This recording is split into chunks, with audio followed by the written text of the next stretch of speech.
Frankie shifted in his seat. A couple of the fellas and me tried to rob Rock Fall in 28. He stared out the window, refusing to look at me. It didn't go well. From what I could tell, that described the bulk of his criminal career. This time we've been invited. We're here to help. Oh, joy, he said flatly. You're right, I said, ignoring his sarcasm. It is a joy. I was good at ghost hunting. I had a talent for making real, heartfelt connections with spirits on the other side. We helped each other in ways that changed lives and afterlives. There was no reason to think I couldn't handle this job as well as the ones before it. And this time, we'd be getting paid. See? Here we go, I said, as we came upon a narrow driveway off to the left. Iron markers sagged toward a narrow, weed-infested entryway. Frankie leveled his gaze at me. You're more bullheaded than any crime boss I ever knew. Thank you. We rumbled up the curved driveway, spitting rocks. I smiled through the whine of my engine as it took on the giant hill. We'd be there soon and everything would work out. It's a shame what happened to this place, I said, making conversation, wincing when an overgrown wisteria branch whacked my windshield. The mansion was designed to be one of the grandest homes in the area. It would be still if it hadn't been taken down by its tragic past. The man who built this house, Lee's grandfather, was a famous Egyptologist, I said, eyeing an unimpressed Frankie. Well, I suppose he was more of a hobbyist. It was quite the thing back then. Jack Treadwell made his money selling lumber, and then he tomb hunted for fun. So he was a grave robber, Frankie concluded, his expression darkening. I may be a thief, but I never sank that low, sweetheart.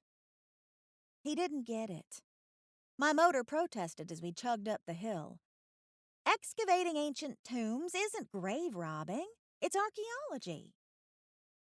The gangster rested an elbow on the car door and eyed me. Was it a grave? He drawled. Well, yes, I admitted. That wasn't the point.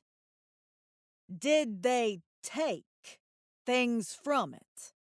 He prodded, as if he could argue it in a court of law. That was the goal, I granted, my fingers tightening on the wheel. So it was grave robbing, Frankie declared, as if he were judge and jury. Okay, fine. My old Cadillac trundled over a particularly deep rut in the road. It was grave robbing, but can we stay focused for just 1 minute? Frankie huffed out a breath. I'm not the one talking about stealing from the dead. I can see where it could be a sore subject.